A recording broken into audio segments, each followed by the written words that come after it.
এই দেখো বালু, জাস্ট বালু দিয়ে কাজ করছে, কোনো সিমেন্ট নাই। মানে যত 2 নাম্বারই আছে তারা কইতাছে রাষ্ট্রবাদীর কথা, কিন্তু রাষ্ট্রের সম্পদ এইভাবে ধ্বংস করতেছে। এটা কমলাসাগর গ্রাম পঞ্চায়েতের দেবীপুর বাজার সংলগ্ন দেবীপুর হায়ার সেকেন্ডারি স্কুল। এখানে একটা নতুন বিল্ডিং হচ্ছে। এই নতুন বিল্ডিংয়ে যে 2 নম্বরই কাজ করছে কন্ট্রাক্টর বা যারাই হোক, ছাদের নিচে হুড়মুড়িয়ে গাঁথনি ভেঙে যাচ্ছে। এটা অবাক করার বিষয়, এরকম কাজ আমরা অতীতে কোনো সময় দেখিনি। আমরা ডিআইএফ কমলাসাগর অঞ্চল কমিটি এই আমাদের নজরে এই বিষয়টা এসেছে, আমরা সরজমিনে এসেছি।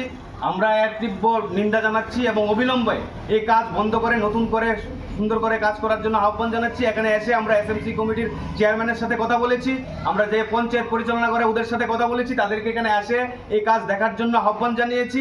আমরা ডিআইএফ বিগত কয়েক বছর ধরে যে অভিযোগ আমরা তুলছি যে এই রাজ্যটা দুর্নীতিতে, এই প্রশাসনটা জর্জরিত, তা আজকে দিনের আলোর মতো স্পষ্ট। গত 5 তারিখ আমরা ডিএম অফিসে অভিযান করেছিলাম এবং 3 দফা দাবির মধ্যে একটি মুখ্য দাবি ছিল দুর্নীতি।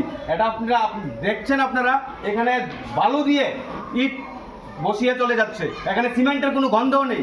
এই ধরনের দুর্নীতি যারা করছে তারা ভারত মাতা কি জয় স্লোগান দিয়ে রাষ্ট্রবাদীর কথা বলে রাষ্ট্রীয় সম্পদ ভেগারভাবে লুট করছে এবং কতিপয় লোককে এই ধরনের দুর্নীতিকে প্রশ্রয় দিয়ে যাচ্ছে, যেখানে প্রশাসন নির্বিকার। আমরা স্কুলের সকালবেলার হেডমিস্ট্রেসের সাথে কথা বলছি, উনি বলেছেন ঊর্ধ্বতন কর্তৃপক্ষের সাথে কথা বলবেন।